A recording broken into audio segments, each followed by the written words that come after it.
This podcast is about your journey in music and how you got to where you are now. And we'll talk about the rad new claymation videos you guys have out, and of course the journey of the Psychedelic Porn Crumpets, which I love your name. If that works for you, man. So yeah, of course, man. I'm very actually no. I'm gonna be awake. I'm like we're back in lockdown at the moment here in Perth, so it's like okay. And then we just had all these bushfires that went on up in things. So I've had my parents stay with me, so I've been on the sofa just like. Oh my gosh. But then today we like got the all clear like an hour ago, so I was just like, oh, thank God the house isn't gonna burn down. So. Oh my God. Yeah. Okay, so you're in lockdown with a fire going on? Yeah, dude, it's been so so my hectic. God. They're like, stay inside, but evacuate. You're like, yeah, literally. Everyone is just at like this like shop called Spud Shed. So it was just like, I don't know, somewhere in the hills. Oh my gosh. Weird time. Well, I'm glad you're all right now. That's scary. We're good. We're alive. Yeah, that's great, dude. Jeez. Yeah, I'm in California, and we get like gnarly wildfires here too, but it hasn't like, I mean, knock on wood, it hasn't been horrible like recently, I don't think. Yeah, that's good. Oh yeah, well, California and like West Australia just look identical. They're exactly the same, just filled with like trees that are literally made of oil. Like, so right, it goes straight through everything. Yeah. Right on, man. Well, so are you from Perth? Is that where you're born and raised?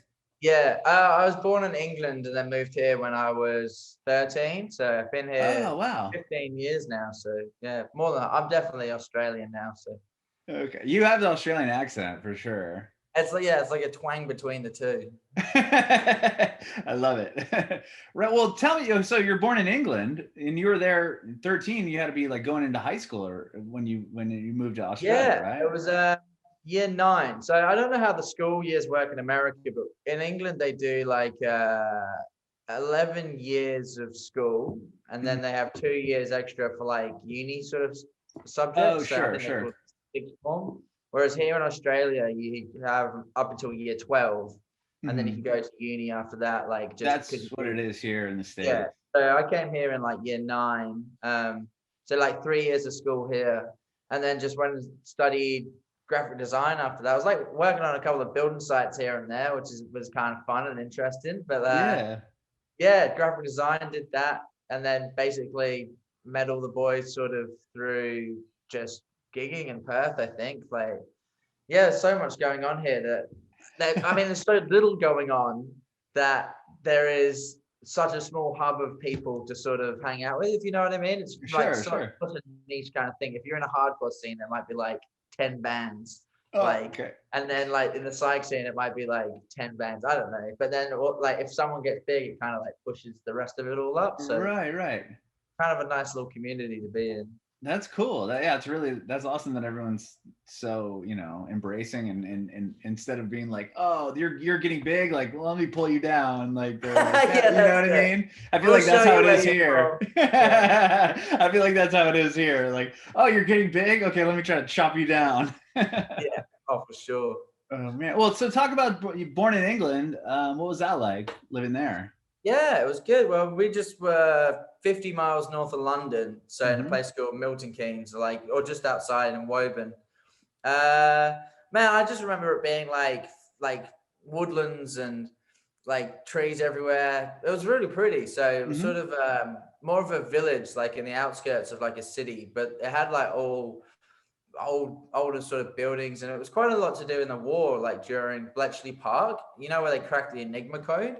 It's oh wow, like around the corner from that. So we got all these like bunkers in the woods and stuff, which it's pretty cool. It's like I love a bit of the old history. So and then when we came to Australia, it's like 150 years old. Like Perth is, I don't know, not even that old. It's like 100 years old. So you're just like, where's the castles? Like, right.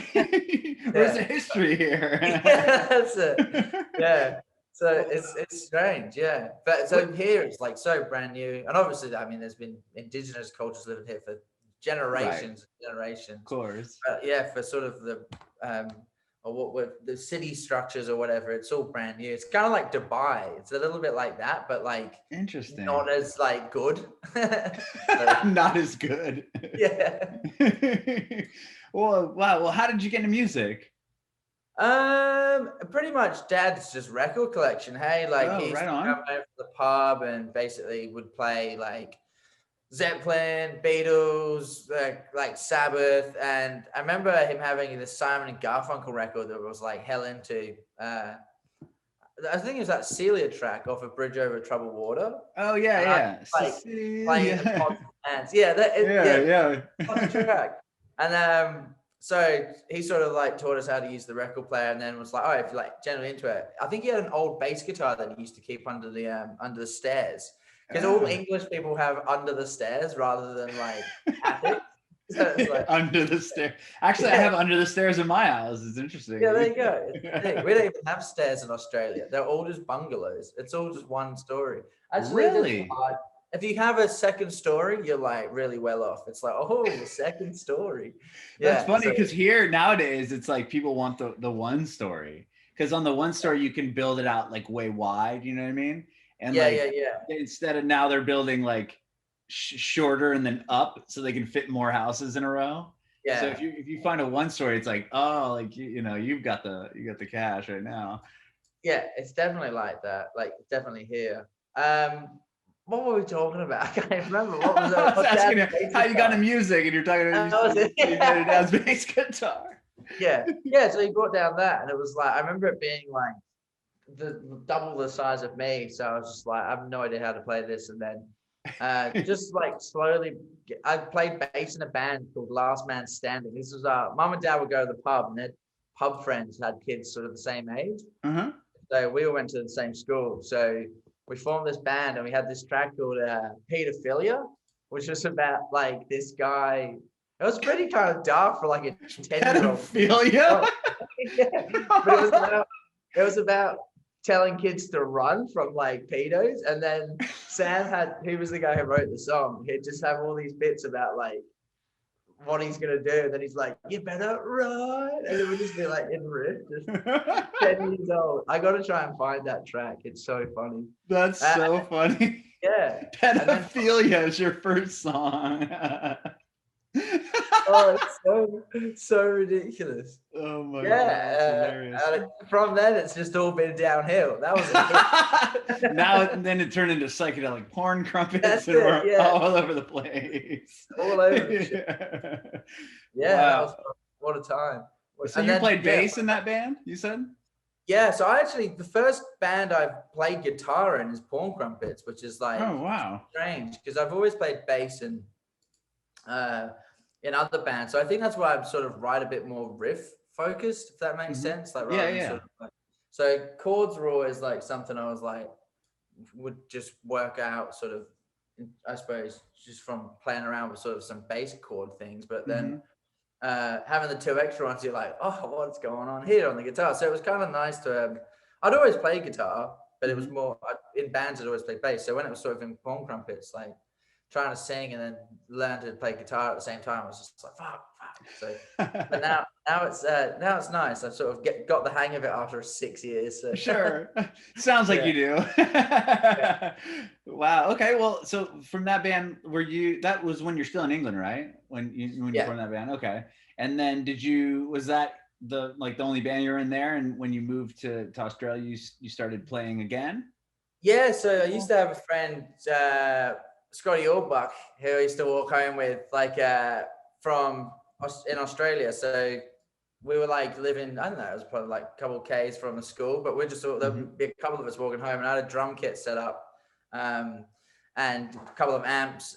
And so Scott would play drums and then I'd play the guitar. And then we eventually made this band called The Kicks, which was like our soccer team. So me and a couple of friends, Michael, Aaron, and Dan, we just to go around and it was sort of the same age. I think it was like 15, 16 when we started getting into like kind of drinking and like going out to party. So every Friday would sort of get, I don't know, my parents would give us like $20, which was like back in the day though. We were talking about this the other day. How long ago was that? That would have been about 12 years ago, maybe 13 years ago. like a pack of cigarettes was like $18, $20. Now it's like $60 almost. It's so What? stupid. Yeah, For a dude, pack of 6 cigarettes? for a pack of cigarettes, yeah. For a pouch as well, you're paying like, if you want to buy a good Port Royal pouch or something, you're paying like $80, $100 for 50 grams. So yeah, it's nuts. Oh my gosh. They just Wow. kept raising the tax of like cigarettes here in Australia, and eventually they're like, apparently it's illegal to sell them for anyone that was born in 2000, I think, or maybe yeah. So kids who were born, maybe it was 2010. I think it must be 2010. So they can't Smoke. they can't smoke pretty much. So they're gonna have. Before that you could smoke at any age? Like there was an early age? Oh no, you could. It still had to be 18, but now it's literally going to be illegal for kids who were born past 2010 to be able to smoke. Or I can't remember the date or when this was brought. Oh, so they're gonna totally make it illegal across. Like, yeah, so it's just going to be like phased out. Oh, that makes sense, because if you are already smoking, they're not going to take it away from you. Yeah, I suppose it'd be a good.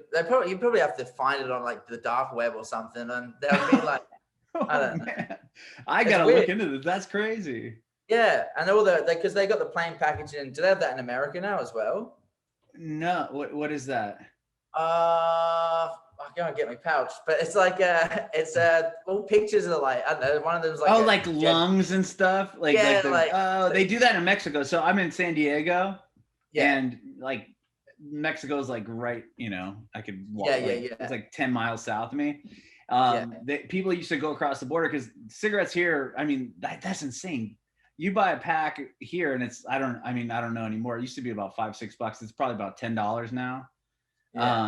But people would go across the border to Mexico, to Tijuana, and buy like a carton, because you can get a carton of cigarettes for like $25, but all of them would have like the black lungs and all that stuff all over them. Yeah, that's it. Wow. So I think Australia was the first to implement that. So it was like, basically they're kind of cracking down on it, but whether they're just going to milk the smokers for like every single penny they got, which kind of makes sense. There was a good thing where it's like, if you're a smoker, rather than putting the price of like cigarettes up, it's just like, maybe you have to just pay a tax, like, or a certain tax or a heart tax or whatever, like, because you're eventually probably going to be the one using all the shit in the hospital when you're like 80. So. Right, exactly. You're going to need all the ventilators and all that stuff. Yeah, that's it. It's just like, you're just putting it towards a sort of like, ventilator. So. Yeah. Oh man, that's crazy. I had no idea. So like that must be so $60 for like 20 cigarettes? Maybe 25. Yeah, $60. It's about $50-$60 for that's it. Yeah. But if you want to buy a pouch as well, 25 grams is about $60. It's a rip-off, man. And but beer is like pretty expensive here too. So like also though, our $60 isn't an American $60. That'd be about a 40, I'd say, $40 American. But still, that's expensive, man. That's crazy. Yeah, that's a night out. That's a big yeah, for sure. Wow. Okay. Well, okay. So back to you guys were going out at 15 years old. Oh yeah, 15 years old. So we'd go out. I don't know. Yeah, you said your mom would give you a 20, and you could actually like buy beers and cigarettes with that. Carton of beer, pack of cigarettes, and someone would go get a nug somewhere and would get like a stick of weed. So it would be set. There'd be 4 of us just like. Wow, that's a good deal for $20. No, that was like everyone putting their money together. Oh, so, I was like, damn. Like $20. Like, they jacked the rate up over there. That would be the best. Imagine going anywhere. $20 is a carton of beer, a stick of weed, and a pack of cigarettes. Yeah. Oh, and it's right on the beach. Yeah, that's what you want.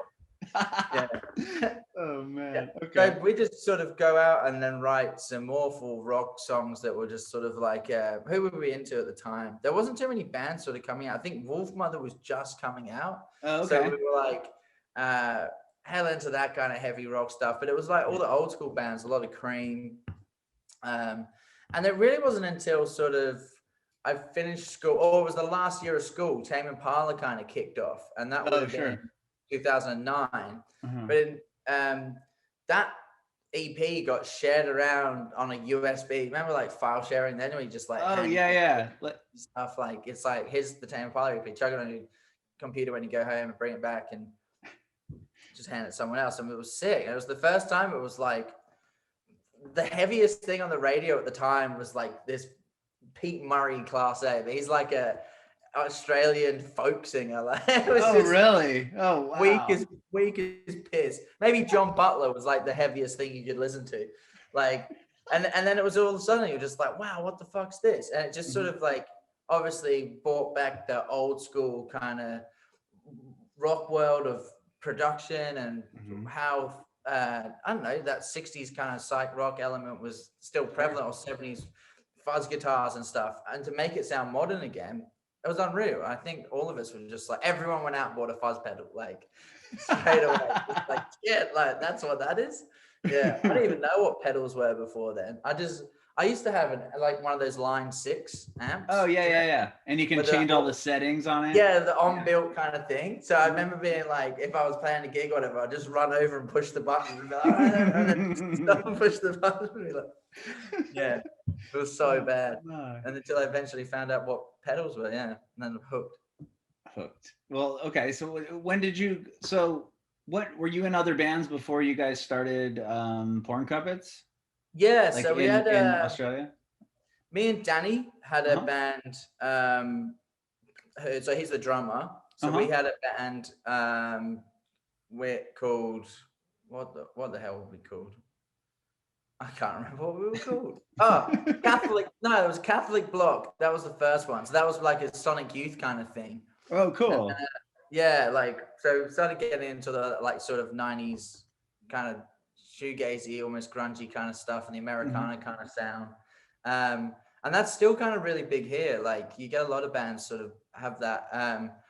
But then, then Tame Impala changed the whole game. But right, yeah. Then we had a band called Neutral Native, which we played around for quite a while. But that was just me and Danny. And then we met Rish, or the guitar player, through a mutual drug dealer when we were around his house.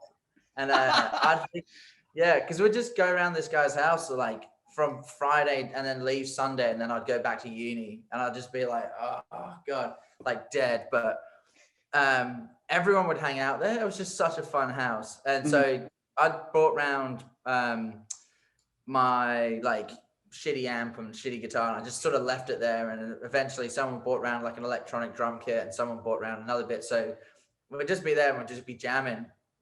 And so I met Rish there, and he still saved as Luke Jams in my phone, and we were just like, oh, like if you're, because like he was really good. He's like the first guy that I saw that was just like, fuck, he actually gets it, and he records all his own stuff, and it was sort of like, and we were sort of just there, and we were friends already, so it was really like, oh, let's jam or let's get something together. So I started playing bass in his band, Golden Slumps, which was like a blues band, and then I was like, oh, I really want to try and get this new project going, Porn Crumpets, because I was just working at home on it and just hadn't really showed too many people.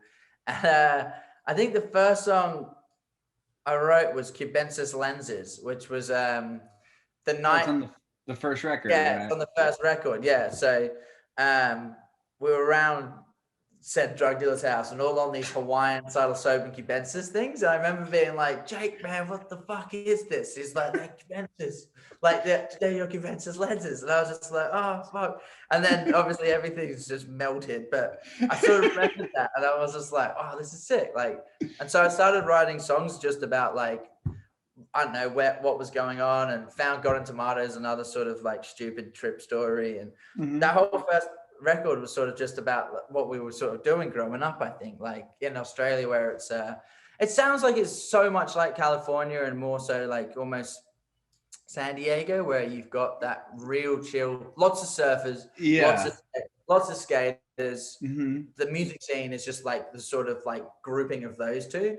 Yeah, and exactly. Like the surf, skate, snow, like that whole scene kind of, that was a big scene here. I know a great friend of ours, a family friend, is Scott Russo from Under in Law, and I know they're huge out there in Australia. There they were for a while. So I mean, it kind of made sense because they had, and same with Blink. I mean, Blink's from here too, so it's like they had that same vibe as like what was happening in Perth and Melbourne and stuff. So I always find that fascinating. We played a gig in San Diego. I think it was the one Blink-182 did their first show. It was the Soma? Was it Soma? Might have been Soma. I can't remember. The room. No, it was something like. I'll have to look it up. But something room, I think. But it was the only day we got there. And they were like, "This is the only day it's ever rained in San Diego," and it was pissing it down. It was like probably it never rains. It was boiling hot. It was like, you're like, what's going on? Yeah. I wonder where you guys. I wonder where that was. That's interesting.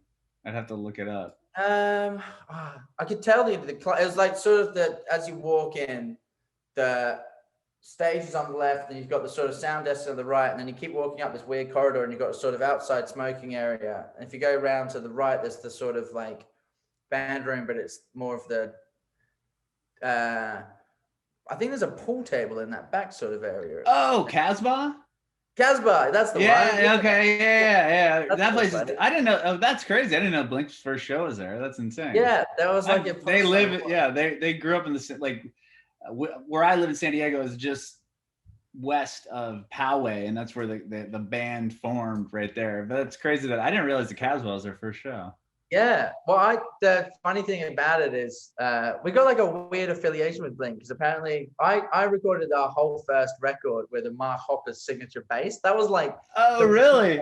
That was the bass I used for years. The pink one with like the pick guard that was all. It was white. I got a white one. I borrowed it off a friend, and I recently had to give it back. Like I'm talking like last week, like yesterday. I had it for like 10 years, from school. Like, and I was just so reluctant because I think he had it for like 1 year, and I was like, "But come on, man, this is like squatters' rights, surely." Like, I've been so much with this bass. Squatters' rights. Yeah. So I had to give that back. So now I'm bassless. But anyway, so apparently Mark Hoppus was talking about us on Radio 1 or something in England, and we went on to the show, and the girl who we were doing the interview with or something, she was telling us about this, like, no fucking way. So I was telling them that story, and we sort of had this weird dialogue going on of like these stories about Mark Hoppus and what we've got with him, and then what he's got with Mark Hoppus. So it'd be sick to meet him one day and actually have a full conversation. But so he's a fan, but you guys have never met him? No, but we should probably reach out to him because it'll be apparently enjoys the music. So maybe it's just the song titles, but just the stupidest band because that was Blink's kind of MO too, right? You know, in the beginning. That's what I loved about them. They're still fun to listen to them. I love that band. I don't care, they're sick. They're so cool. But I will say, I mean, not having Tom in the band is a pretty big bummer. Yeah, was he off chasing aliens, isn't he? Yeah, I think. Yeah, he is. He got Angels and Airwaves back together, and they did a record, and they did a tour, like a very small like club tour that's like sold out in seconds because they were playing like 1,000-seater rooms. Yeah. And they hadn't done anything for a super long time, but then like COVID happened, and that kind of fell. So now I think he's probably just back in space or something. Oh man. Okay. Well, so you recorded the whole first record with the Hoppus bass? Is that what you said? Yeah, I did all four of them. Like even the recent one, and then I just had to give it back. Give it back. Yeah. So upsetting. Oh my gosh. But so you record bass and guitar on the records? Yeah, and pretty much most of on the newer records. Most of it, and then I'll do the drums, but then get Danny to sort of redo them in the studio. So interesting. So I sort of finished the song itself, and then we'll send it off, or we'll go into a studio and redo the drums. But all the guitars sort of do at home, or Rich will sort of redo a part if it needs like more of like a Rich kind of playing style. But I've been pretty greedy with it lately, just getting so caught up, being like, all right, I did this bit, and then you're just like, it's finished, and then you're just like, all right, and then just full dictator mode, like, no, it's done. Like, do not touch it. Yeah, that's it. Yeah. Oh man. Well, so tell me. So you formed the band kind of in this house, right? And you're writing songs, and you finally show them to somebody. And then so is that how the band kind of got off the ground? Was just people at that house? Yeah. So I just finished uni, and I'd been recording some of the songs. Like I had Marmalade March and Cubensis Lenses and Cornflake they were all sort of finished just at home, like before Porn Crumpets. But I called it Porn Crumpets, and I was like, but I was never really planning on playing it live. And then our old manager, who I'd gone for a job interview, he used to work at an art gallery, and it was like this cool little art gallery that did like gigs and stuff, and they'd got like a bar in there. It was pretty sick. It was called the Corner Gallery. So I'd gone for a job or whatever interview, and I was like, oh, can I do some work for you or some design, or I'd love to help out in some way. And so we met at a June Rats gig. Do you know the June Rats? You heard of those guys? If you like, you might like them. Like they're kind of just fun. Yeah. Their first record's fun. It's cool. And then I'm writing it down. Yeah. And so he was like, oh, you should probably get it together. You should like maybe start this up as a project. And I was like, oh, I don't know. Because he showed me some of his music, and then I showed him, I think it was Cubensis, Cornflake, and Marblade March. And he was like, all right, like maybe we should try and get it together. So it was pretty much after that, I just sort of hit up Danny, because we were obviously playing in bands a long time ago. And I went traveling for a bit throughout Europe, and sort of got home with I was like, fuck, that was the last holiday I'm ever going to go on, and I'm going to be the corporate guy. He's just fucking doing his own thing. Yeah. Sure. I was like full short hair and chubby back then too. Just like, all right. So I remember adamantly thinking, if I ever get this band going, I can't play it in short hair. Like I gotta go, man. And everyone who was doing the gigs at the time was just like fucking long head banging. Yeah. You'd just be like in a fucking blazer because you come back from work, just like, oh my, that's sick. Yeah. So I sort of like, I feel like I've still been living a weird performance art piece. Like eventually I'll just go back, shave the hair, and just be like fat again, watching football, just like, oh, thank God that's finished. Like, but for now, it's like, I'll enjoy it while it lasts. Yeah, so then hit up Rish. And that guy who was the manager was actually playing bass for us at the start. Like, but interesting. He couldn't get it, or the sort of, it was a bit too, I think, complex some parts. So he was like, I'll step back, but I'll be the manager. And so we found a bass player, and we sort of played our first gig at the Corner Gallery, and it was sick. Like, yeah, we sort of just, I think because King Gizzard was sort of coming around at the same time, or they'd been out for maybe a couple of years, or just had 2 or 3 albums out at that point. They were sort of breaking the surface. And obviously with Tame Impala and Pond being from Perth, I mean, there was so many good bands. There's Hideous Sun Demon, Love Junkies, Red Engine Caves, like, were dominating the Perth scene. And yeah, you had a ton of bands that came out of Perth. I mean, it was so sick. I mean, and Methyl Ethel, they used to be in a band called Sugar Puss beforehand, and I used to go watch those guys play, and it was big riffs. And Jake's voice is like a rock singer. He was just like hard polka. Like, it sounded so sick. Yeah. And that was like all that was going on. So there wasn't too much.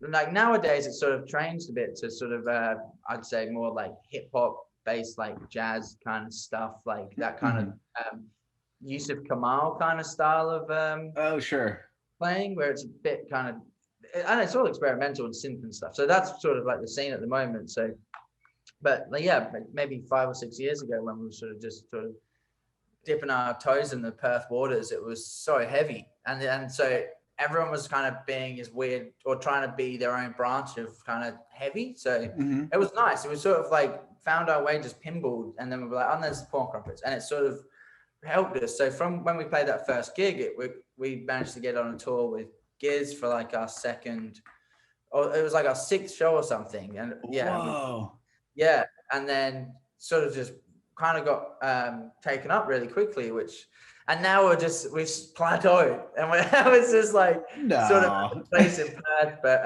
over in USA and England, it's like, and obviously Europe, it's getting kind of big there. I think Australia moves so quickly. It's like you've got like this point to do things, and then I don't know, keep rapidly evolving. So but it's nice though. We've got a good home following here. So yeah, wow. Well, so once you got picked up, I mean, you got to do that huge King Gizzard tour like right away, right? I mean, that must have been big. We played the one show in what do you At the call art, it? the art It gallery. was like their Perth Kids Fest show. So Okay. yeah, it was just like literally first on the bill, but the way they did it, they wrote King Gizzard. I think we had the second longest band name. So they put us underneath them on the poster. Oh, that's awesome. It was the best thing possible. And everyone was like, who the fuck's the Psychedelic Porn Crumpets? It was like, it looked like it was the name of the tour. Right. Yeah. But they put it obviously out to their fans. So we sort of owe Giz a bit like for fucking up, but it was kind of good. And then everyone hated us in Perth. No one likes us because we were just like, we just jumped above. But we were playing first, but all these bands were like, oh man, their names above us on the lineup. Right, and we just walking in there. Ego thing. Like, yeah. That's right. Yeah, that's it. That's it. And then from the Perth scene though, it was like, it's slowly sort of changed a bit, but there's still that sort of heavy sort of angst, I think. It's sort of gone a bit more Americana now with bands like Sly Withers, and you've got like Space Jane and Great Gable who are doing their kind of form of, I suppose, like just upbeat, quick folk rock, more so maybe in the style of like War on Drugs and stuff. Oh, like, sure. A bit more Kurt Weill. Like that's kind of become the sort of listening the sound right?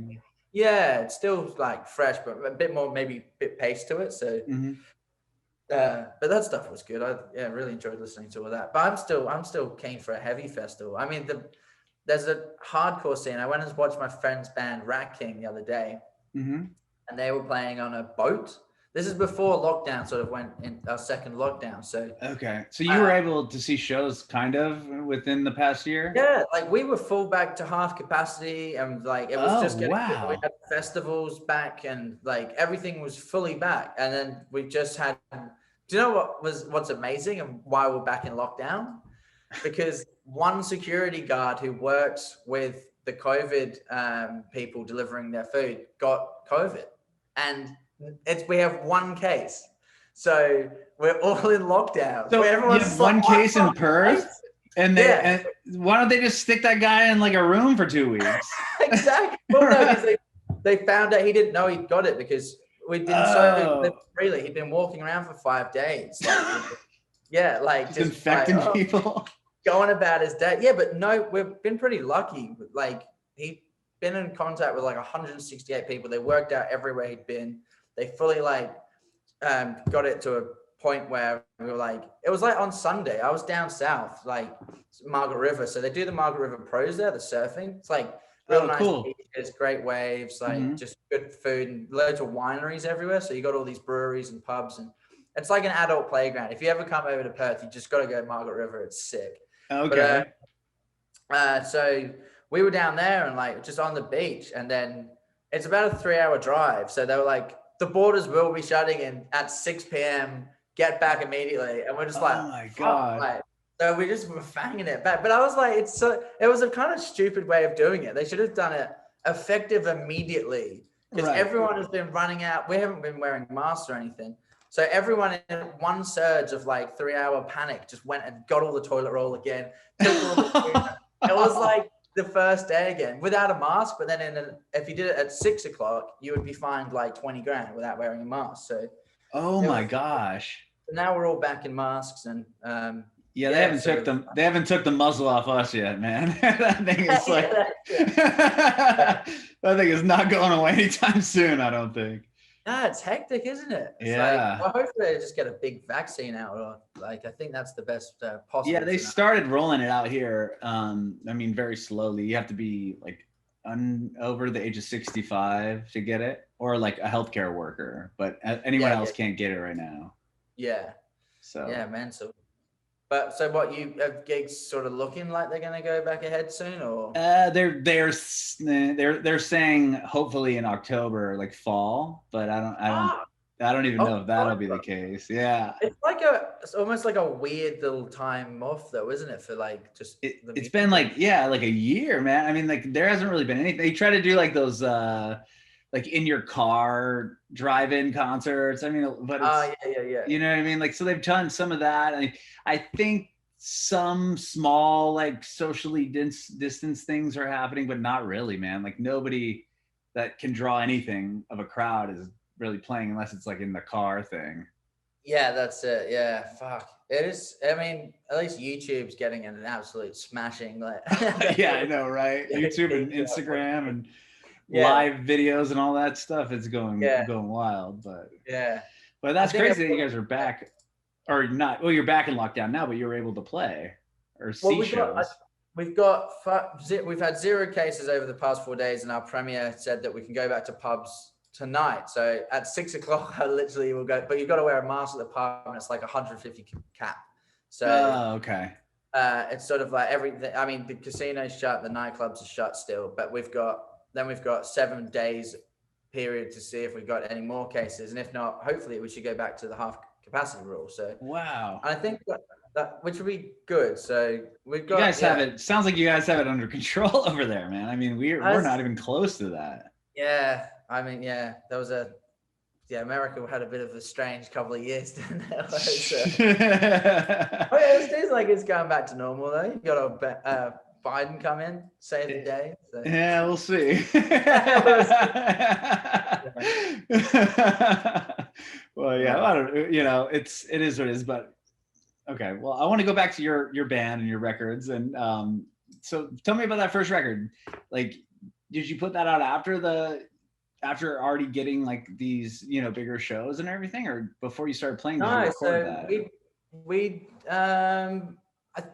think we played about, when was that? When we came out in 2016. So maybe we played the Giz thing in 2015, and we had a couple of singles, because I just released everything on SoundCloud, but it was old, like with the fake MIDI drums and sort of mixed or mastered. I didn't even know what mixing and mastering was, so I would just make a song in my bedroom that day, like upload it to SoundCloud. So we had all this sort of old B-side material that's sort of on there, but obviously the first tracks were Cubensis, Cornflake, Marmalade March, had them. And then we sort of recorded this album. Instead of coming out with like an EP or something, everyone's first EP always gets lost. Like it's always, people judge you on your record. So it's always like, oh yeah, we had our first EP, but we only like hand pressed it, and like 50 people out. And it's always their best songs too. Right. Don't make the album. You're just like, what are you doing? So I was terrified of that. Okay. So we were like, all right, let's just make like the first record as soon as we can, because we were already recording from home. So I moved into this horse barn in Leaderville, which was like kind of like this party house. So everyone from the corner gallery, like the place I was saying before, that was only like it would have been about a 10-minute walk from there to Leaderville. So we would all have like parties back there afterwards, and people would jam until stupid o'clock. It was like all these sheets on the side of the walls, and there was mattresses on the roof, so it was all soundproof. Oh wow. Huge. You could get about 200 people. King Gizzard actually played in there one night. Like, oh my gosh. So we had all these different bands, and the house would have like a festival like every year. It would just be like this huge thing, and there was a pile of rubbish that was just, because we couldn't fit it all in the bins. Like the one bin day, there'd be 4 of us living there, would fill up the bin. So there was just the gigantic, it's like a big fucking rat pile at the end of the night. When I moved out, it was horrible. Yeah, like a burnt sofa, like man, hanging there. My car broke down, and I had to push it back, and that just became a permanent feature, like out the front. So yeah, it was a bit of a permanent feature. It did. It was a weird house, but that's where we recorded the first record. So I think that kind of that sort of identity of, and it was the first time I'd moved out. So I think that kind of euphoria of like doing something like completely different, becoming independent, being I don't know, financially responsible for myself, and sort of having this panic now that I'm in the real world, but also making this, and it was like I could just chuck it all in, and it felt like that was a really nice way to escape from it all with the album. And I still feel like that album's probably got like a lot of our better ideas, but I mean, that's still saying, because I had so much time to write it. Like, you've got a year after that to keep making an album, and then you don't get the same time you do to make your first one. What do they say? You've got 20 years to write your first record, then you got 1 year to write the The second one, yeah, and the second one has to like be the like they always say that like the sophomore record is like the one that's gonna make or break your band, basically. Yeah, that's it. That's it. Yeah, it's so ridiculous. So that was kind of nice working on that first record in sort of just I was so many mosquitoes there because we had every time it rained, because there was mattresses in the roof, they'd get soaked, and they were a perfect breeding ground for like mosquitoes. For mosquitoes. So I had to set an alarm on my phone to spray myself with Aerogard like every 3 hours. Oh my God. That would get bitten, just like literally bitten alive. I'd wake up the first night and be like, ah! And I was just like, what the fuck? So I was like, yeah, I'd wrap myself in a sheet, spray myself with Aerogard till it was soaking wet, and then just fall back to bed like, oh God. It was fun. And then one of my friends spilled a bottle of amyl nitrate next to my bed. So I'd literally just pass out every night anyway, just like, oh, yeah, oh my God. Just fully relaxed. Fully relaxed. Yeah. Oh, man. Oh, wow. Well, did you record part 2 in the same barn or no? We recorded quite a lot of it at the same time. There was some songs like, there was the first time we did the drums in a studio actually for part 2, because we're like, how do we step up the production a bit? And we came second in like this band competition where it was called the Big Splash, and it's like it was kind of big in Perth because every band would enter it, and the prize money was like 10 grand, and you sort of had to get through heats, and then they'd choose the top 6 bands where they play at like a big venue, and everyone would go to it. It was like a great way of seeing sort of local talent, and they stopped running it now, which is upsetting. But we lost to one of my friends called Jacob Diamond. I was fucking pissed. I was just like, no. 10 grand at the time seemed like I could retire, buy a fucking house, and have like a yacht as well. Yeah, kick your feet up and just live life. Yeah, that was it. Just like, see you, Dad, see you, Mom. Like, I fucking made it. I'm rich. That's it. Yeah, that was hectic. But then we came second. But the second prize was getting, it was like $600 worth of like drum recording at Tone City. So, oh wow. So we were like, all right, wicked. We'll go do the drums here and we'll see what that's like. It was so game changing to actually see what a real studio looked like rather than like our bedrooms. Because I recorded the whole first record with a SingStar mic, like because I didn't have a microphone. So I was like, I knew my sister had SingStar, so I was like, that thing's got a jack input. Like, all right, plug that in, and I think it was so crusty. So that's the whole first record you used that on the vocals? Yeah. You didn't go in and recut them or anything? Oh my gosh, that's awesome. It's like, but we had the mixing engineer we used as well. It was funny. So we had a guy called Jelly who worked at a music school, like, you know, one of those things called like School of Rock or like. Oh, sure. Yeah. So it was like one of those places. And our guitarist Luke was working there at the time. And his boss was this guy Jelly. And it was like, oh, we finished our record, and we were like, we're releasing it on fucking Friday or whatever. And he was like, oh, like, do you want me to mix it? And we were like, oh, like, if you've got like a spare couple of days, like, yeah, okay, like, give it a mix. And he got it. He's like, boys, you can't fucking release this. Like, we were like, what do you mean? And he's just like, no, like, it's not audible. Like, you can't hear anything. Your vocals are just like up and down, and fucking drums aren't even in the mix. So we were just like, it was like, give it to me, I'll make it sound good. And so we literally mixed that record. We were supposed to release it in like September of 2015, and ended up getting released in maybe March, or I think it was March or April or May of 2016.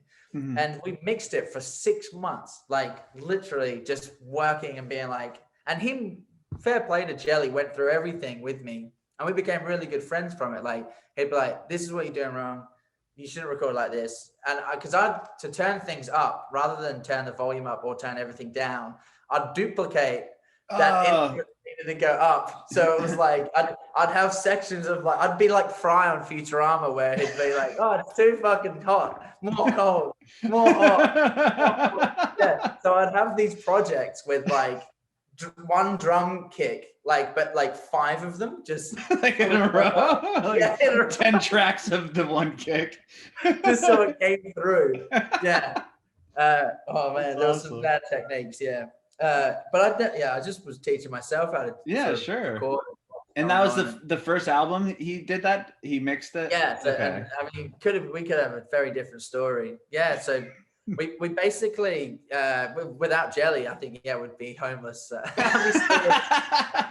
It'd be a suit. Yeah, that's it. But yeah, the good thing about that is like, obviously Jelly, we just became really good friends. And so now when we sort of mix, I'll just be around his house like all the time, just sort of tweaking bits and be like, oh, this is how I did this, or this is what happened. And he's sort of always there like, you did that, what? Oh God. Okay. And I'm just sort of like a timid dog, like he's gonna reel you back. Yeah, that's it. Yeah, one day he'll like what I'm doing, but it's good. And then so what happened after the release of the first record, which was probably the biggest game changer of Porn Crumpets, was a local record shop called Rhubarb Records hit up our manager at the time and was like, oh, like, I've listened to your record. I think this would work really well on vinyl. And us at the time was just like, fuck, that's like the dream. It's like, right. If you get your record on a vinyl record or your album on a vinyl record, it's like, you feel like you've almost like, that's a great checkpoint. That's one thing. Yeah. And so we just jumped and we signed this deal where it was like, I think we split the profits 50-50. He'd pay for the manufacturing, he'd do it. And so it was kind of a good deal at the time. And so we pressed 250 records of that first album, the orange ones, which are now, we sold them for $40 and they're now on Discogs for like $500 or something stupid. It's like, wow. Yeah. Do you have one? I don't even fucking have one. Oh my gosh, that's so funny. I talked to somebody earlier today. I forgot what band it was. It was earlier this morning. But they said the same thing, like their first record, he didn't have the first EP and it was up on like eBay for like $200. And he's like, and I think somebody in his band's mom bought it on eBay just because nobody in the band had it anymore. Yeah. So she spent like the $200 on eBay for it. Oh, that's a nice thing to do. What a nice mom. Yeah, that's so crazy. Could you buy our records? Yeah, buy your record for $500. Oh my gosh. Yeah. So, and I think it was as soon as we sort of realized the value of records and how, because we'd make a sort of a bit of money doing gigs. It might be like $100 here, $200 there, like supporting gigs. And maybe we'd make $1,000 or $2,000, like doing our own sort of show. But when we got the vinyl, it was like fuck, there's a whole nother market here, like that. Is we are perfectly in that sort of genre where it just works well with vinyl collectors. So, and obviously the bands that we were with at the time, everyone had a record player and it was like heavy music was sort of making this comeback. So me and Rich were like, why don't we start our own record label? And so we started What Reality Records. Purely because Dylan was like, boys, if you do this yourself, if you like sort of get yourself financially set up in a position where rather than going and get a label or someone signs you and then you're just in their pocket, it's like, if you just release 250 records or 500 records, make enough money to there, like go on tour and maybe have some money, because we record at home, so you have some money left over so you could record another album. And it's sort of like, it just felt like this nice, like perpetual thing where it's like, if you're good enough or if you're not good enough, then you can't do it. But if you're good enough, then it's going to happen. Do you know what I mean? So it was like putting all the eggs into your basket rather than someone taking a whim. Exactly. Yeah. Taking a chance on you or whatever. Exactly. And I feel like that sort of being, you're the only one that can fuck this up, if that makes sense. It was like so much more comfortable with me. I'm like, well, I'm not going to fuck it up. Like, why would anyone fuck their own life up? And then you're like, yeah. So it was like, it was nice. And me and Rich just sort of like hammered that out. And with the second record, we sort of felt like we learned loads of what we were doing wrong on the first record. Then we sort of ironed out those mistakes and got a bit better production and learned out, like, or found out why people like this and why people like that and what's going on, what we were working on. And then it just sort of flipped on, whatchamacallit, and the new record into this fun, taking the piss out of ourselves, because I think we realized we were like living the mean dream. If that it was so it was like, fuck it, we'll just be a party band, like let's just make fun music. And I think I'm sort of slowly going back into like the serious kind of side of it now, but still not taking it. We're the most serious non-serious band, if that's slogan to use as Porn Crumpets. So. Sure. Well, with the second record, what was like, I mean, you said put the first album, you got to put it out on vinyl. I mean, that's a huge moment. Like, what would you say like the big milestone from the second record was? Did you get to do like a big tour? Like, were the shows getting bigger?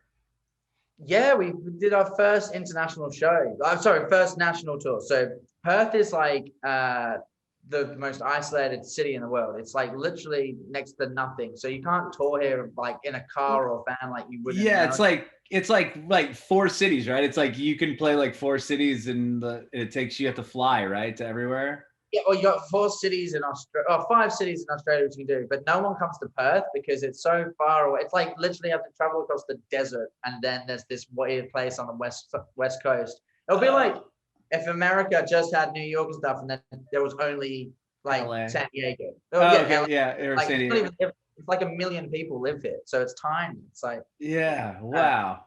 Yeah, so we just that's pretty much what it's like with nothing in the middle, and so. We did a couple of local shows down south, but like you'd get like for local bands, it'd be like 50 people would come, and one of them would be a drunk guy with a bottle, just like fucking play Freebird. And just like, it's full that it's wild west. But so we saved up like all our money of working, and I was working on a building site, and put all the money in ourselves and bought flights, and we were like, let's do the first tour. And we played a couple of shows in Melbourne. I think that was the first place we went.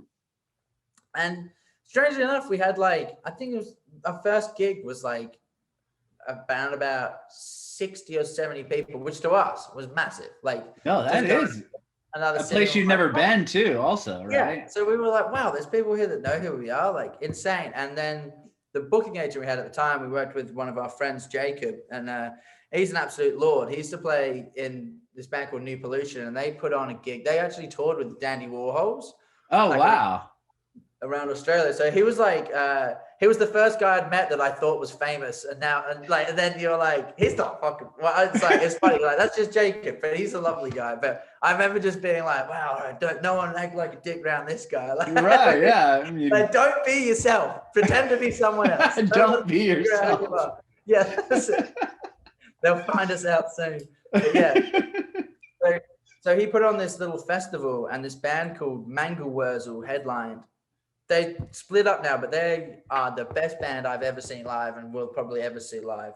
Really? Like, it changed me. Like, it was so interesting and fun. And the chick vocalist, they had 4 or 5 like female trumpet players and saxophone players, guy on drums, guitar players, like bass players, and it was like this big band kind of style of music, but really fucked up kind of Zappa world. Like, okay.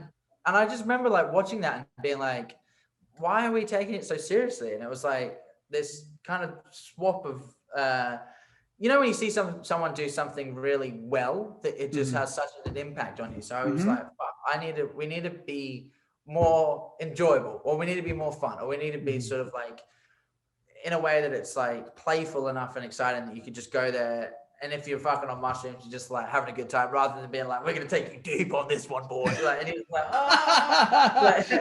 like, so I just felt like going in and having more fun. And I think that's where Whatchamacallit kind of came out. And obviously SHYGA, the new record, where it's sort of just like, we're not going deep. Like, we're going to carve it out. It's going to be this nice, playful, colorful world. But yeah, that was profound. I enjoyed that, watching them, and then sadly no longer together, but they should be. They were sick. Wow. But like the tour after that, I think then we got home, I think we just broke even. So for us that was perfect. It was like we sold a couple of records, we broke even with the flights, and managed to sort of come back to Perth. That was right. Our guitarist Luke managed to get fucking chicken pox from one of the hotels, and then he got bit by a spider on the face. So his face had chicken pox and this big spider bite. Like, he got a scar down here. Oh my God. So we were coming back to Perth as like sort of like this hail band who toured Australia, and it was like but because Luke got chickenpox and got a spider bite, he couldn't fucking play it. We were like, and at the time we'd sold like 200 tickets. We thought we were like the bee's knees. We were just like, we're huge. We're like, no. Oh, that's rad though. Yeah, and then obviously had to cancel it, which was, in hindsight, it probably helped because we postponed the show and we pushed it back like a couple of months because it was like sort of over some public holiday thing, or there was like some festivals on. So we're like, the next booking or whatever as this big room, which was called the Rosemount. So that was 600 cap, and we were like, well, if we can get all the people that bought the tickets to this 200 cap room and they put it onto this one, we'll do the launch of our album for part 2 at the Rosemount. So we didn't think anything. We thought, like, maybe if we get 250, we'd be fine. And like, luckily, it all sold out. Like on the, I think the day, and we had this. We have AFL here, so it's like, do you know that? Like Aussie rules football, like rather. Oh yeah. I know. I know what it is. Yeah. That was one of the guys. This guy called Nick Natanui. He's like a huge legend here. He was waiting in line. He's like, "Oh, boys, can you get me on the door?" I'm like, "No, oh my God. God. Line like the rest of everyone, mate." Yeah. You pushed him back in line? That's awesome. Mate, wait in line. Can't get in the door. No cuts. But yeah. No cuts. It was good. Like, and it was like, I think all of a sudden then we just sort of established ourselves in Perth as sort of a band that could sort of play to that kind of crowd. So, and then I think we managed to get a festival here, and a couple of festivals over East, and we did our first Europe tour just before whatchamacallit came out. So it was all on the back of part 1 and 2. And oh man, that first Europe tour, hey, I don't even have a word for how hectic that was, because it was our manager. So we got the new manager. God bless Murray. He is the greatest friend, best manager, tightest man in the history of men. Like, he will. We were like, all right, just got off this flight, and actually we just released whatchamacallit, the 3rd record. And so we're used to sending out all the records ourselves because we'd just get them shipped or delivered to Rich's house. We'd put them all in the boxes or whatever, or in the little vinyl sleeves, and we'd like send them out from Rich's, and it would take like a week or whatever, and it would be such a hectic job. But that's sort of how we did it. We'd like order 500, sell, and that was sort of what we used to do. With Europe, we were like, well, why don't we cut down the costs of the shipping to Australia, and we'll get them all sent to London, where we'll pick them up and we'll ship them out from this the first place we stay. And so Murray had booked us the cheapest hostel in London, which was like gnarly to say the least. It was terrifying, but it was called Mile End Beds, and we got like hustled by gangsters to park the van, and we were just like, all right, this is hectic. We need a drink, and we need to ship all these records. Like, we literally had 1,000 records just like boxed in the back. And Rich, because if it's like I don't know, like FedEx or something, or like Australia Post we have here, you could buy basically the ticket that you have to print. Right. You can pre-buy it or whatever. Yeah, that's it. And you put all the shipping details in, you basically peel off the sticker, slap it on, and a couple of days later it'll arrive at its destination. But in England, they work differently. So they have Royal Mail, which you only have 24 hours to literally, from buying the shipping ticket to putting it on, you have to send it. So we did it all like as we were on the flight in Perth. Before we got on, we were like, sweet, like when we get there, we'll be fine. And as soon as we get to Singapore, you just had to obviously do the stopover to get to Heathrow. I just see Rich just looking at his phone like white. I was like, what the fuck have you done? Like, what's going on? He's like, man, like everything's expired. We were like, no. It was like about $8,000 of fucking shipping labels. So this is like all the money we have in the world as well, because we just spent all our money to just go over to UK to buy these records. We had enough for shipping, and like we didn't have any more money. And we were just like, the whole plane ride from Singapore to Heathrow, everyone's just looking at Rich like, what have you done? What have you done? And so we called up Murray, and so he spent like, I think it's about a 13-hour leg, like the next leg. So Murray had 13 hours to try and sort of find out what he could do to sort of get our money back, or if there's a way that we could still use them. So we'd arrived at Heathrow. I think we got there like kind of early on, so we sort of had a bit of time, but we had to drive to like do bits and pieces, pick up backline, blah blah blah, get it all together. So by the time we got sort of to the hostel, my brother was actually there as well. He was living in England at the time, so he'd come down. It was pretty late. It was like 4 or 5 o'clock, and so Murray was like, all right, they'll let you, if you print off all the old labels, you need a sellotape or whatever, like 2 sheets per side of the shipping that you've paid for and where it's going to. Put them together, staple it together.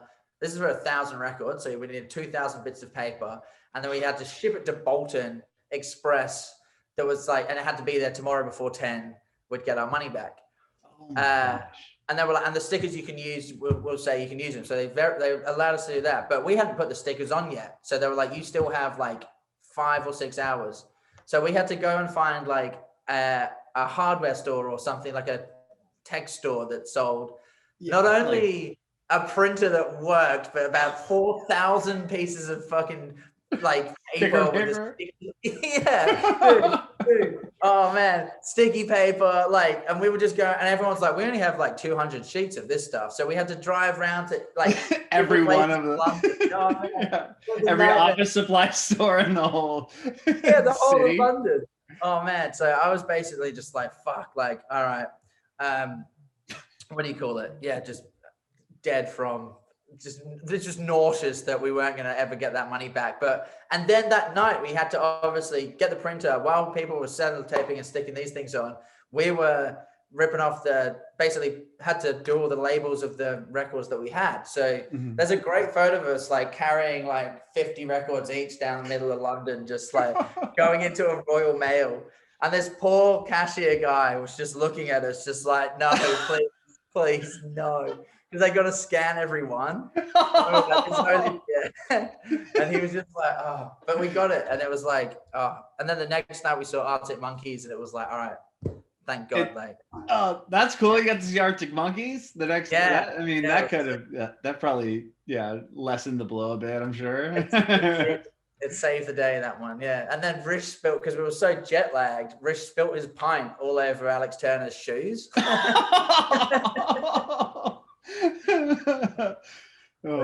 Those shoes are probably like $500 or something too. Oh, they would be worth so much, and they just come off. And as well, I think he wanted to be like, great set, man, or something, and then just it looked like he did it on purpose. Hey, so it was like, fuck. Like, sorry, Alex, sir. Like, shutting it down there. Oh man. Wow. Well, so that happened.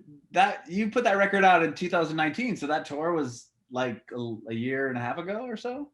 And then from then it was like, I think that was the point where we really sort of jettisoned into sort of a position where at least we can sort of know that I think now we can do this for a job, if that makes sense. Or we've got at least a following, or we like are preparing to be like, sweet, like when's the next tour? Rather, we just assumed that would be like the only tour we did, and then. I'm always really, nervous. We had a big fucking conspiracy kind of idea that all of this was my dad having a big practical joke.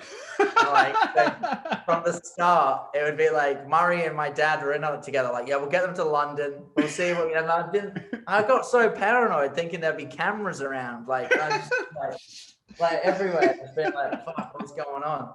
It got to me. Hey. And I'm still a little bit in my mind. Every time I'll just have a little bad trip and be like, oh, there's cameras somewhere. Hey, but like imposter syndrome type deal. Yeah, that's it. Cool. Wow. Sure. Okay. Well, then where were you at when COVID hit in March? So we we did from that Europe tour, we went back to Australia. We did sort of run of festivals here, and we went back and did our first America show, actually.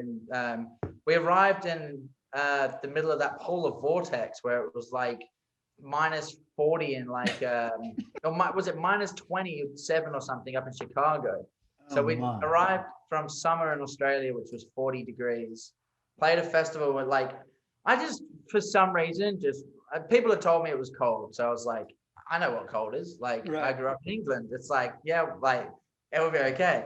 Packed like a jacket and some ankle socks, and like that was it. And like as soon as I got there, I remember stepping in snow and being like, oh no, and my foot getting frozen. There was like dead seagulls, like literally in Lake Michigan. It was like, what the fuck? Like, it was insane. So that was the first, and we all had to walk to get our phone. What do you call it? Phone pin chips. Oh yeah.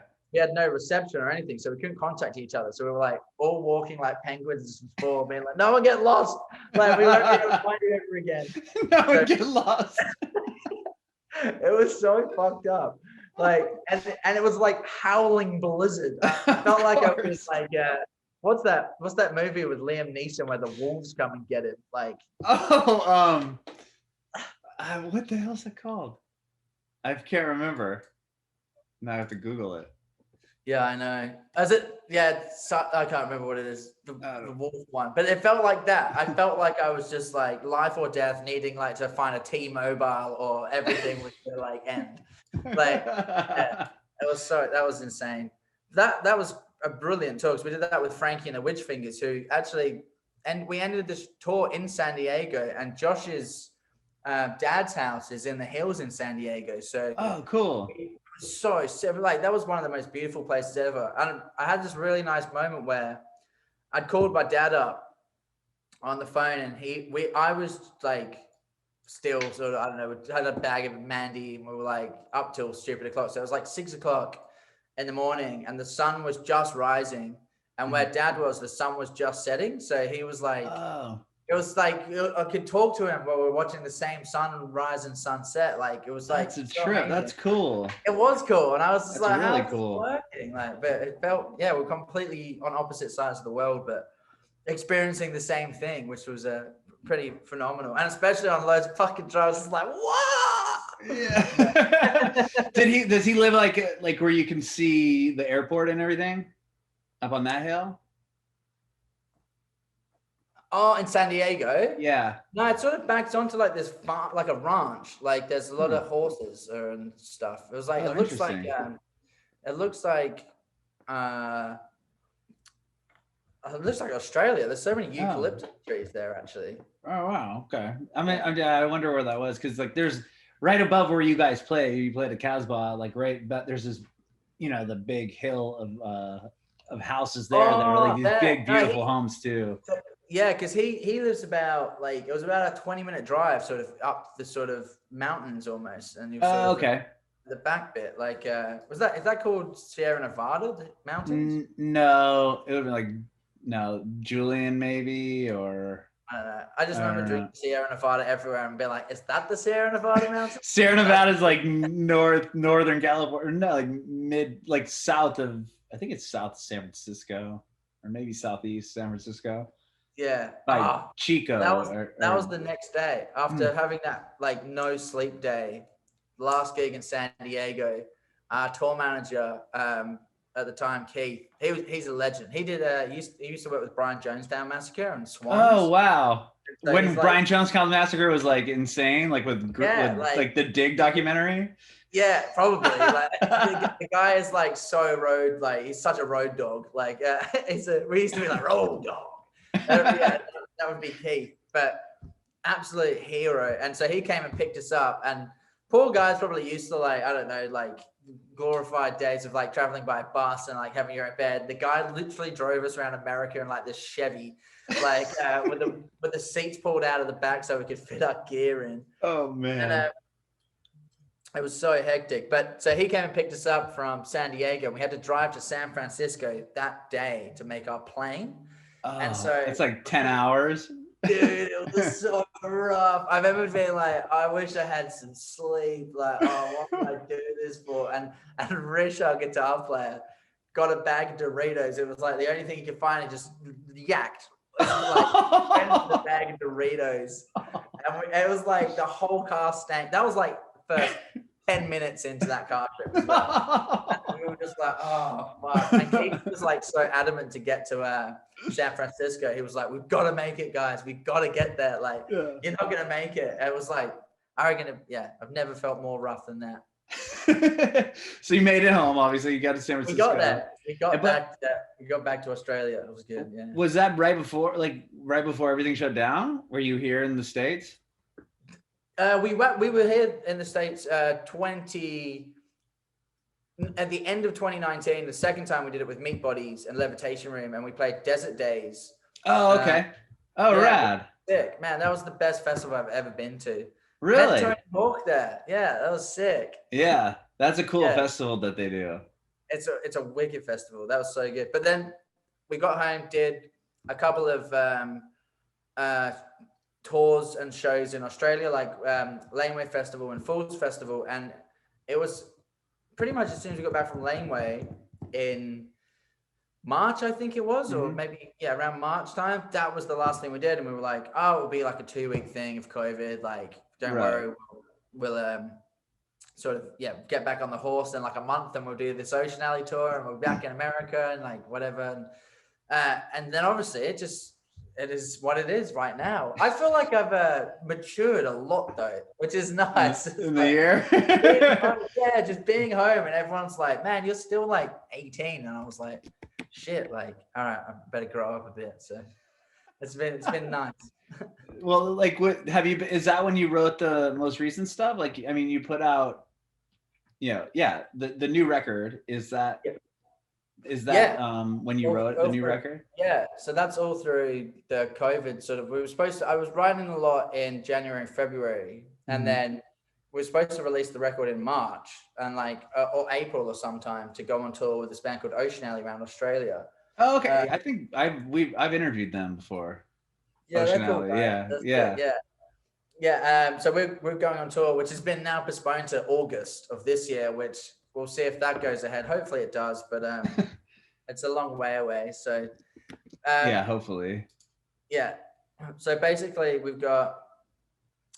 had a deadline for March, but then because COVID hit, I was like, well, I'm going to just spend as much time as I can or have on this new record, making it sort of like, I don't know, have a bit more bounce and more zing and try and add more of a concept in there. So that really allowed me to write for the first time for like what felt like years, like actually being able to sit down with a guitar and just being like, right, perfect, like gonna be a creative again rather than a tour dog where you're just like in the back of a van like being sick into Dorito packets. It was like I could be a musician. So yeah, it was nice. And I feel like it's now even in lockdown, I had my parents here last week and like the last couple of nights, and with the dogs. I live in this tiny little share house, so it has been hectic. But today the pubs are open at 6. I'm gonna have my mask on and be like, fucking 9 pints right now. 9 pints. What time is it there right now? It is 12:15. So 10:12. 12:12. Oh, okay. Yeah. So you have a few hours until they open up everything. They're opening it up at 6, you said? Yeah, 6:01. I'll be there. That's awesome. Well, so tell me about this whole record, this whole new album you wrote all during quarantine. Is it all written, recorded in your house there again? Yeah. So it's all I've got pretty much. This is the setup where it's just basically that, and then I've got my guitar down back there, a couple of amps, guitar. There's all the broken bits and pieces that I need. Everything good I had broke. So. Yeah. But wow, so it's all done there. Then you've put out these 3 like really trippy videos too, the claymation videos. Ollie Jones, yeah, he's like what do you call it? Sorry, I was trying to think that. Yeah, he's a legend. He basically just created this entire world. Like we talked to him for the first album, whatchamacallit, that record. He worked on Bill's Mandolin and King for Kick-Ons and Him for a Droid. But because we knew like how good he was as an animator, we were like, let's try and build like, I don't know, a trilogy of something or make something a bit bigger. Like, and because this album seems more themed and it's got like kind of a nice flow to it, we were trying to get it so that the next record will just be throwing with itself, if that makes sense. Yeah, so I don't know. Sorry, I keep getting fucking missed calls. I'm just like, who is that? Who is that? No, it's okay. It's okay. That's all good. Yeah, but Ollie basically came up with the idea of that Alice, and we had this world, and he was like, all right, if we put it into a trilogy, can I just go to town with it? And we were like, yeah, of course. And we really didn't have too much input. It was like, oh, interesting. We sort of just, he sent us a storyboard, we'd get the storyboard, and then we would just say, that's fucking amazing. And I mean, you can't fault the guy. He's just insanely talented. And for us, it was just a nice way to sort of complement the record, because I think music videos are slowly kind of dying, like, or you get like this like rock video or like something. Yeah, so it was nice to sort of add a kind of this childish, playful thing, but give it a bit of a mean twist, like where it's kind of fucked up. No, it's really rad. They're really dope videos. I just watched the Puke Box one before we talked earlier, and I just noticed too that is it the 5th there where you are? Is it February 5th? The album comes out. It's out today. Yeah. It's not out here in the States yet. I know it comes out today, but are you doing anything to celebrate the record coming out today? Like, I'm down at the pub and getting 9 pints. Like, but nothing like as a band, like a big, like obviously you can't really do like a release show. I get right. So no, our drummer Danny, he actually said like, I don't want to hang out with you guys again because we had a party. Like that's just his words, and I was like, all right, fuck you, Danny. Then well, I'm going out. So. But Rich will probably come out and have a beer. Chris will. I think, at the moment I'm sort of like in this transitioning state. Well, because it's like, hopefully the lockdown is still in place, so it's 150 cap to a pub. If we can, I mean, it might not be wise going out as one huge unit, but I don't know. We'll see what happens. See what happens. Well, hopefully you'll get a chance to celebrate. Yeah, because I'm looking here. I'm like, it's not out yet. Maybe it might come out on Spotify here in like an hour or two. I'll keep watching for it. But that's rad. That is coming out today, man. Congratulations. All right, cheers. Thank you. Yeah. And thanks for chatting with me, dude. You this has been so much fun. You're so hilarious. I really appreciate it. It's been sick. It's been great having a chat. I appreciate it, man. I have one more question for you, and I'll let you go and prepare for the 9 pints. I want to know if you have any advice to aspiring artists. Any advice? I reckon do as much as you can yourself, which is probably what we try to do, and don't be deterred from any criticism. Criticism is good, but also if you're making some weird shit or you're making music is so, what do you call it? What's the word I'm looking for? Where it's like your own preference. Oh yeah, like I can't think of the word either now. I can't. My brain's gone. My words have gone. But there, just do that. Do that. Just keep carrying on. Carry on. Bringing it backwards.